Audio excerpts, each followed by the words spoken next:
Uh, And what you okay, so my name is DOTTi the Deity. You know, different version of that. They call me Rumole. Rumole don't call blues. Rumole don't call shaggy. Rumole don't call yacht. You know, for short, you could call me Rooms. You know, do?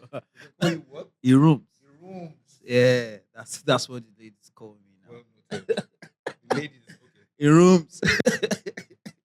How was your year? um, it's still on. I must say. But the year has been, I must say, beautiful. Um, very, very huge characteristic of this year for me is, I would also say, is, I mean, one of the, I mean, when they taught us in school, Mr. Niger D, characteristics of living things, the first one is movement, right? So I would say this year has been a very mobile year. I mean, In what way? um, What were your moves?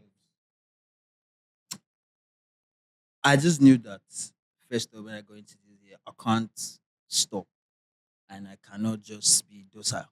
So I had to just be doing, get things done. Last year was started something, and I knew that this year I had to take it further, and that was what like um calibrated the year for me. Yeah, like so I was like, okay. So it started with like one major thing I did this year was put out my album. So my debut album was this year, and that took a lot from me. And yes, I'm really, really proud of myself putting out such an album that is a classic, if I do say so myself, Madame and of Dearest. course, yeah, Madame Dearest Part One, and how people have received it, is also something that gives me joy, when I go online on Twitter and people are talking about the album, I feels good. You know. What's one lesson 2024 taught you about yourself? That I can't be jealous. Say more. What does that mean? Jealous of what? Of who? All right, so I actually had this conversation with somebody a couple days ago, and it was a moment of self reflection for me. In the sense that I have been doing this work because it's work for me. It's my life. This is my life work. I've been doing this work for a while, quite a while, and I hit a break last year that has also cascaded into what has been happening this year. So it's like a ripple effect. But sometimes I feel like I deserve more, and I feel that's a very valid feeling. Yeah. But I also understand that growth happens in different ways. And this year, I have seen some people that are probably doing a couple things that I feel like I should be That doing could have that been I me. that I that I'm not doing yet. But then I'm working towards it, and I'm a little jealous. I had been a little jealous. I had to like call myself like, bro, so this year too, I feel like I'm that guy that I feel like I'm not jealous. Even while I was in one or two relationships that I have, like my exes, I feel like I'm very, very secure in myself. I'm like, yeah, do you be yourself? Yeah, this is me. But this year I have compared myself to some other people, and I feel like It's not a bad I thing. it's not a bad thing, but it Yeah. can if the energy is wrong, it's Yeah. something. So I think that this year has taught me that I can actually be jealous. So I'm watching it. Talking about jealousy and inspiration, Yeah. because it's a thin line. Yes, yes. Who do you think inspired you the most this year? This year, a very interesting question.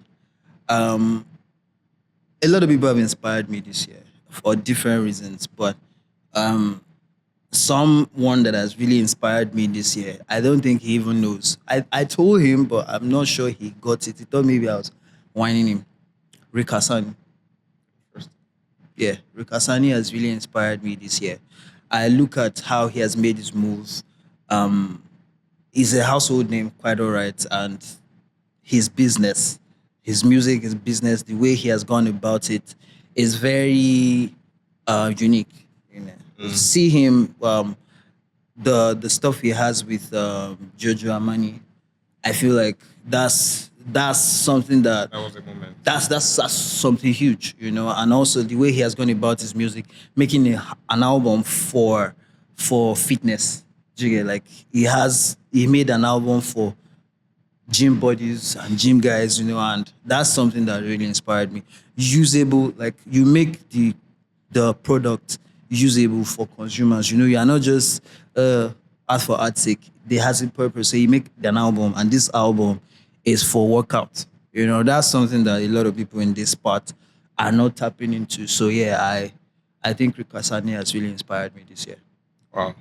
You also made a great album Yeah, I did. for lovers and potential lovers. Yes. I feel like, yeah, Rikasani is part of that reason why I'm like, yeah, you make stuff that can be used, For that has a use case. Yeah, that's. Who were some of the people you worked with on your album that you didn't think could be possible? Simi, right.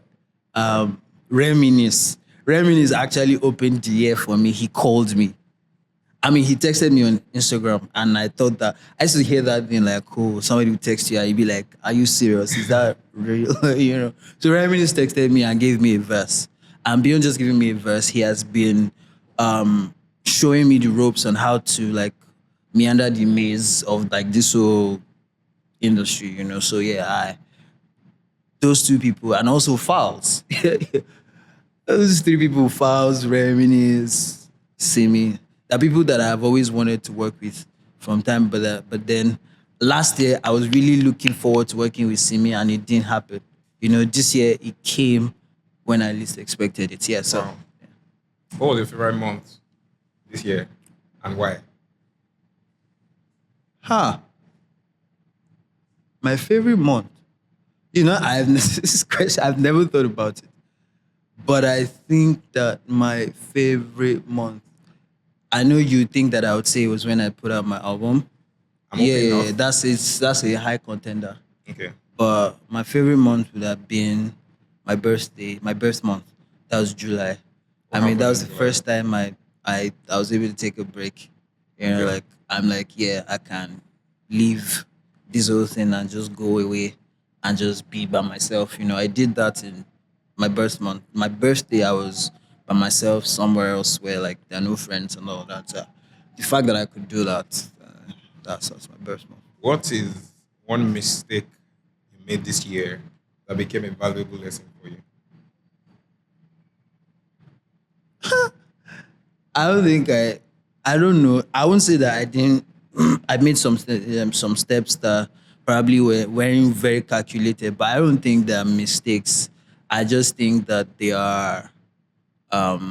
If I look at, because I don't think they're not mistakes. They're just learning curves, and some way somehow they have taught me lessons, and they also brought me to where I am right now. So I do not think that they are mistakes.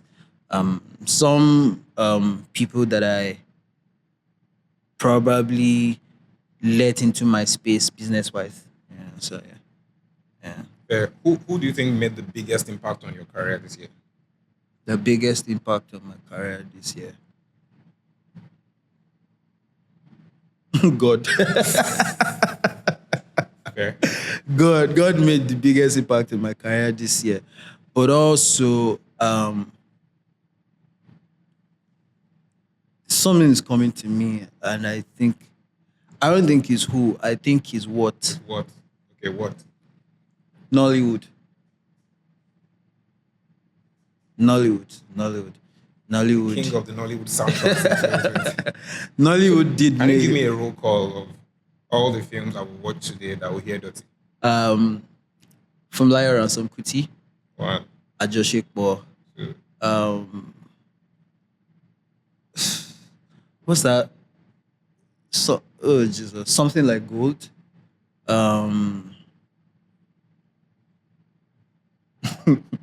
A Ghetto Love Story.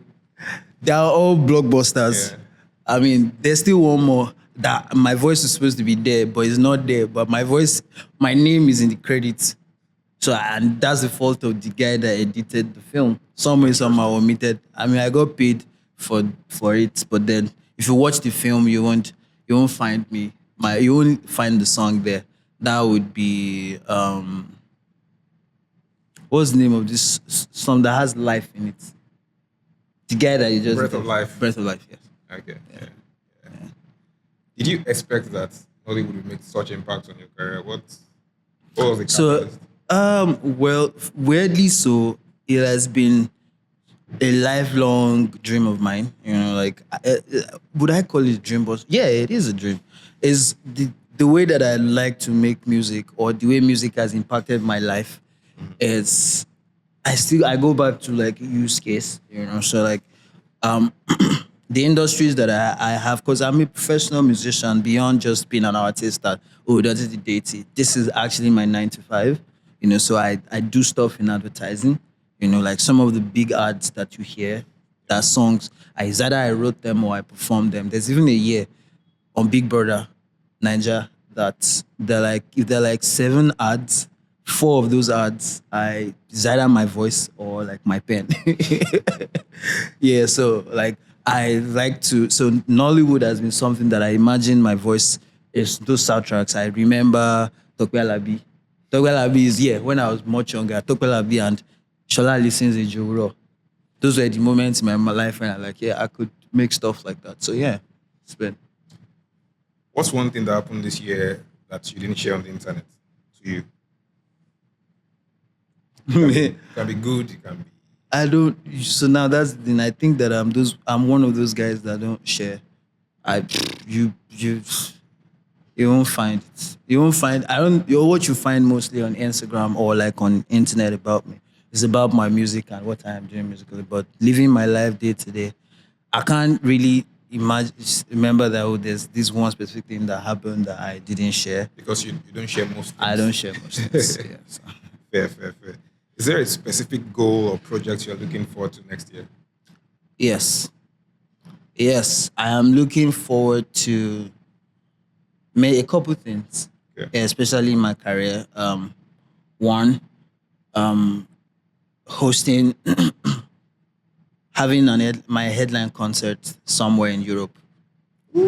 Yeah, that's one. Go to the traveler. Yes, that 2025 is my year of like touring. Yeah, that's my major goal. But then also, I have been working on an album for a while now. This particular album was the album I was working on before I put out For You Knew Me. That's my EP last year. I've been working on that. I put out that EP. I put out Madame Dearest the album. I am still not done working on this particular album. I am hopeful that next year is the year that this album does come out, because it's definitely going to be the most sentimental album for me. It's called Omamusa, and that's me. My late father is Amusa, so Omamusa is. I've been working on that for a while now, so I'm looking forward to having that come out also. Yeah, and also I'm looking forward to bigger deals that really puts like huge chunk of money in my pocket. What did Forever Sweet do for you this year? I know what it did for you last year. I think it's the gift that keeps giving. Yes. It's your biggest song so far. Yes. Everybody wants to use it for their wedding. This year specifically, how did that double down? Well, Forever Sweet this year gave me. So last year it started something. So this year it sort of like consolidated on what it started last year. So I made money last year. Yeah. But it wasn't commensurate with the buzz that was around the song. But I did make money that's commensurate. Yeah, you get. So like I got more opportunities about me. You know, so like this year I did make more Do you think money. there's more there? Yes, there is. There is, and I'm looking forward to milking it. Like the beautiful thing about the song is timeless. You know, I knew how good the song is when I did make it, but I didn't know that it was going to be this accepted. Yeah. You know, I didn't know that it's going to become a staple in the wedding industry, such that either I'm there or I'm not there. The song must come up one way or the other. Either the DJ is playing it or the other guy is using it. You know, so yeah, it just keeps making me bigger in every way, exposure, you know, like and all of that. Yeah. So Amazing. What's one thing you want to leave behind this year? I think I mentioned it. Comparison. Okay. Yeah. Right. Yeah, I did that this year, and I don't think it didn't serve me right. Yeah. So nah, and Okay. that's why I'm the deity. There's You can't no compare anybody yeah with the deity, right? yeah yeah. Sometimes you get lost in the Yeah. you get too much in your head because I'm always in here many times. So it's normal, but I'm dropping that this year. Awesome. Yeah. Final question, and the answer to this question is a song. Okay. If 2024 was a soundtrack, what would it be? It could be an existing song. It could be you just making up something right now, but you just have to sing it because you are the date. Okay, so if 2025, 24 24, yeah. was a song, it would be a song that I usually perform at my shows, but it's not, I haven't recorded it, even though I started producing it, but I have not recorded my voice, so there's no recorded version, but every time you come to a live show, in fact, my concert that's happening next week, Friday, I'm definitely performing the song. The song's titled Ogidon. Okay. Yeah. That would be. I have to sing You it. have to sing something. Oh, okay. So it is. Wọ́n ní mo kúrú, wọ́n ní pé mi ò ga, wọ́n ní mo kéré, wọ́n lápá mi ò ká, but you see, ọdẹ mi ló pògìdán sóko. Yeah. I've heard that before in your Yeah. shows. So that's that. Do you have a favorite song this year that is not yours? Yes, I do. Sing it. Um. Trying to get you to sing. He's working. Yahweh Elyon is a song by Tekwa. Tekwa, I think American gospel band. Ah. Yeah, they're not popular on this, but then I'm always looking for. So that particular song is my most played song on Spotify this year. So Yahweh Elyon by Tekwa. Interesting. Funny thing is, my five songs on my Spotify Wrapped, top five songs. Yeah. There are three songs that's titled Yahweh Uh-uh. on there. I'm sorry. Like there's Yahweh Elyon by Tekwa, there's Yahweh by All Nations Music, and there's another Yahweh by HHPG. They are a gospel group in Nigeria. Yeah, Interesting. so they have There's also a Yahweh by Yahweh Bawao. Yeah. I'm just saying we No, nothing about it. nothing about it. Yeah, but I don't. That's not. That's on not there. part of it. So, but I have three Yahweh songs on my Okay. top five songs this year. Sing Merry Christmas for us. Wow, I actually have a Christmas song. I know. We should go and listen to it. Is that what you said? Come on. sing. I don't do concert for here. Sing twice. Okay, so let's do. That would be funny thing. My Christmas song is not my favorite Christmas song. Really? Yeah, it sounds like it's a very good Christmas song. You should check it out. But my favorite Christmas song is by the version that I know is by Frank Sinatra. Okay. Yeah, so it's have yourself a merry little Christmas. Make the Yuletide gay. From now on, our troubles will be far miles away. Here we are as in olden days, happy golden days of yore. Faithful friends who are need to us, gotta need to us once more. 30 years we all will be together. If the fate allows, like a shining star upon the highest bough. So have yourself a merry little Christmas now. Thank you. I really Dotty. like the song. Thank you. Thank you Thank for you very having me. much. Thank you. That's it. Hi, my name is DOTTi the Deity. I'm an artist, singer, songwriter, and this is my yearbook.